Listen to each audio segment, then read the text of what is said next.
Bonjour et bienvenue dans Reset, le podcast qui t'aide à relancer ton métabolisme, retrouver ton énergie et perdre du poids durablement.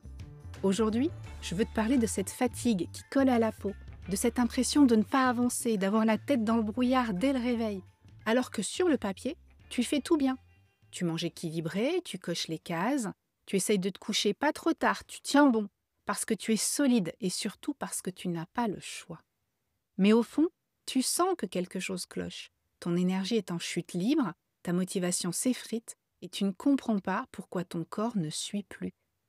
Et si je te disais que ce n'est pas dans ta tête, mais dans ton métabolisme, que ta fatigue n'est pas un manque de volonté, mais un signal d'alerte physiologique. Dans cet épisode, on va faire le tri entre les fausses croyances et la réalité biologique. Je vais t'expliquer pourquoi ton énergie s'effondre, ce qui sabote ton corps au quotidien sans que tu t'en rendes compte, et comment tu peux t'y prendre dès aujourd'hui pour relancer la machine sans t'épuiser encore plus. Tu ne me connais pas? Je m'appelle Sophie Gironi, je suis coach en nutrition, auteure, et depuis 2019, j'ai accompagné plus de 3800 femmes vers une perte de poids durable grâce à mon programme ARG. Je ne te promets pas un corps de rêve en 3 semaines, je t'apprends à reprendre le pouvoir sur ton métabolisme, étape par étape, avec une alimentation vraie, simple et adaptée à ta réalité. Non, ce n'est pas normal d'être toujours fatigué. On nous l'a tellement répété qu'on a fini par le croire. C'est normal d'être crevé, t'as une vie de dingue. C'est ça, être une femme aujourd'hui. Boulot, famille, logistique, charge mentale. Alors on accepte. On pense que c'est le prix à payer. Et on culpabilise de ne pas être assez solide, assez organisé ou assez motivé. Mais est-ce vraiment normal, ce manque d'énergie? Ce qu'on appelle normal, au final, c'est devenu une habitude, une norme collective de surmenage silencieux. Mais ce n'est pas une fatalité. La fatigue chronique, ce n'est pas une étape inévitable du cycle de la vie d'une femme. C'est un état d'urgence métabolique, une alerte. Ton corps est en train de dire « Je ne reçois pas ce dont j'ai besoin pour fonctionner ». Mais comme tu avances quand même, comme tu fais tourner la maison, comme tu t'occupes de tout le monde, ce signal est mis sur le compte du mental. Je dois être faible, je n'ai plus de motivation. C'est la vie, faut faire avec. Et pourtant, ce n'est pas dans ta tête, c'est dans ton corps. Et ton corps te demande de l'écouter. Si tu es fatigué tous les jours, si tu te traînes, si tu ressens comme un brouillard dans ton cerveau, une perte de motivation, une envie de t'isoler, c'est probablement parce que ton organisme est en sous-régime. Pas par manque de volonté, pas par fainéantise, par manque de carburant utilisable. Et c'est une excellente nouvelle parce que ça peut se changer. Au final, la fatigue, c'est un signal. Tu t'es peut-être habitué à être fatigué. C'est devenu ton état par défaut. Tu te réveilles fatigué, tu te traînes toute la journée, tu te couches épuisé et tu recommences. Cette fatigue est un signal et un moyen pour ton corps d'essayer de récupérer, pour se préserver. Mais au final, tu ne manques pas de sommeil, tu manques de récupération. Parce que dormir, ce n'est pas toujours se reposer. Si tu te réveilles en ayant l'impression de ne pas avoir dormi, c'est peut-être que ton sommeil est perturbé, pas assez profond, pas assez stable. Et souvent, c'est ton cortisol, l'hormone du stress, qui reste trop haut, trop longtemps. Ton rythme de vie est peut-être efficace, mais pas soutenable. Tu coches les cases, tu gères, tu avances, mais ton corps, lui, il rame. Il est en dette de sommeil constante. Il n'a jamais de pause pour réparer, recharger, retrouver un fonctionnement fluide. Tu ne manques pas de motivation, tu manques de carburant. Ce que tu manges est peut-être moralement irréprochable, mais métaboliquement insuffisant. Un petit déjeuner sucré, léger, voire absent. Un déjeuner rapide, souvent végétal, pauvre en protéines. Un dîner tardif, souvent pris après un grignotage en fin de journée. Résultat, ton corps n'a aucune source d'énergie stable. Il reçoit des pics suivis de creux, il navigue à vue, il panique. Et quand le corps panique, il ralentit, il freine, il se met en mode écho. Tu ne perds pas de poids, mais tu n'avances plus. Tu es épuisé, même en ne faisant rien. Tu ne manques pas non plus d'organisation. Tu manques de repères biologiques. Le rythme chaotique des repas, des horaires de coucher, de l'exposition à la lumière, tout cela brouille la lecture interne de ton horloge biologique. Tes hormones de réveil, de l'appétit, de la satiété, du sommeil sont décalées, désynchronisées. Et plus tu avances dans cette désorganisation invisible, plus ton corps s'embrouille. Il produit du cortisol au mauvais moment, il digère mal, il a des fringales sans fin réel, il stocke sans raison apparente et il te prive d'élan vital. Tu ne manques pas non plus de volonté, tu manques de sens. Tu fais des efforts, beaucoup, tout le temps. Mais est-ce que ces efforts sont au service de ton bon fonctionnement ou est-ce qu'ils sont dictés par ce que tu crois devoir faire?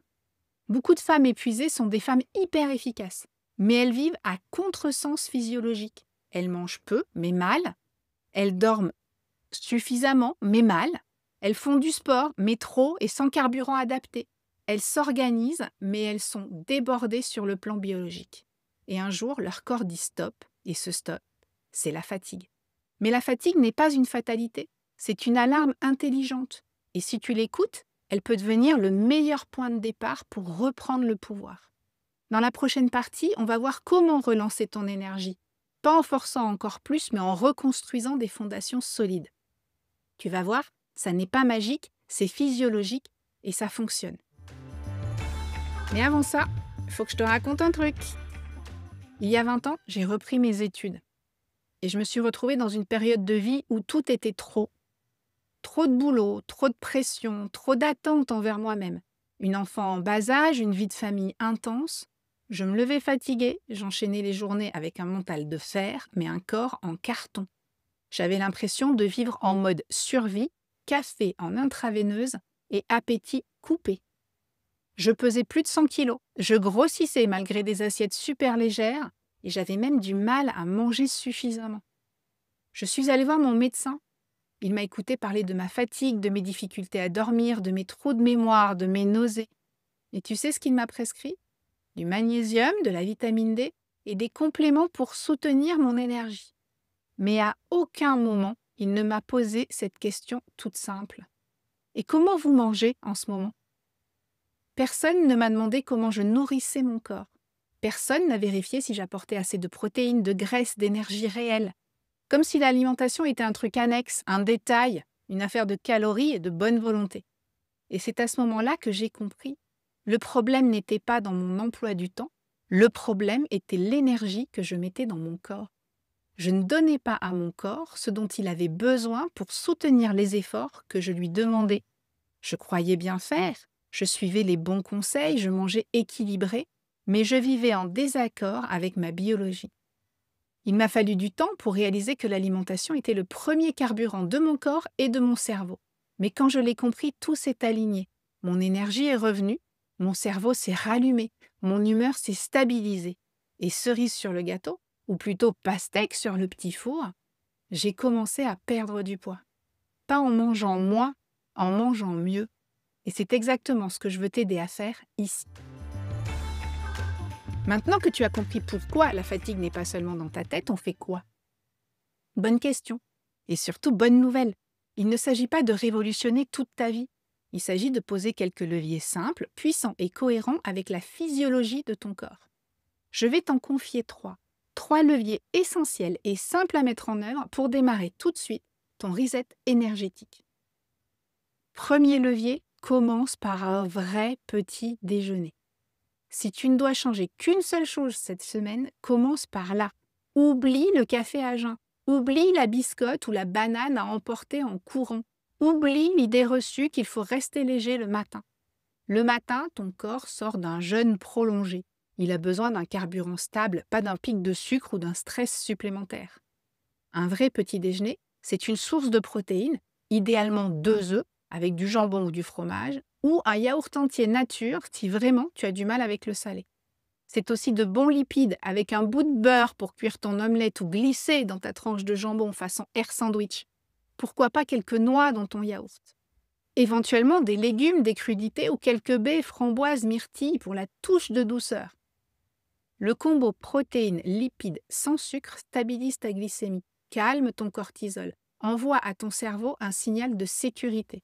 Résultat, moins de fringales, plus d'énergie, plus de clarté mentale tout au long de la journée. Structure tes repas au lieu de grignoter. Le grignotage permanent maintient ton insuline haute, empêche le corps de déstocker et t'épuise. Chaque prise alimentaire est une charge digestive, une mobilisation métabolique. Préférer 2 ou 3 vrais repas complets, bien construits, c'est offrir à ton organisme des périodes de repos, de régulation et de clarté. Tu as peur de manquer d'énergie si tu ne manges pas à longueur de journée? C'est justement le signe que ta flexibilité métabolique est affaiblie. Bonne nouvelle, ça se reconstruit avec des assiettes plus riches en protéines et en bons gras qui rassasient profondément et longtemps. Enfin, 3e levier, respecte ton rythme biologique et ta paix intérieure. C'est tentant de pousser toujours un peu plus, de finir ce dossier, de répondre à ce dernier message, de regarder un épisode de plus. Mais ton rythme circadien, lui, n'a pas changé depuis des millénaires. Se lever toujours à la même heure, s'exposer à la lumière naturelle dans les premières heures de la journée, éviter les écrans le soir, dîner léger et tôt, ce sont les fondamentaux d'une énergie durable. Prends également un moment dans la journée pour ne rien faire. Rien faire. 5 minutes de respiration, une marche sans écouteurs, écrire 3 lignes dans un carnet. Ça paraît insignifiant, mais c'est fondamental. C'est là que son système nerveux se régule. C'est là que tu recharges. Tu n'as pas besoin d'un hack, tu as besoin de constance, de signaux clairs et stables pour que ton corps puisse retrouver ses repères. Et rappelle-toi, tu ne retrouveras pas ton énergie en faisant plus. Tu la retrouveras en nourrissant mieux ton corps, en respectant ton rythme, en posant des fondations solides. Ça n'est pas une question de motivation, c'est une question de stratégie physiologique. Et tu peux commencer cette stratégie aujourd'hui, sans attendre que tout soit parfait, juste en choisissant une première action simple. Alors, qu'est-ce que tu choisis de changer en premier? C'est la fin de cet épisode. Merci pour ton écoute.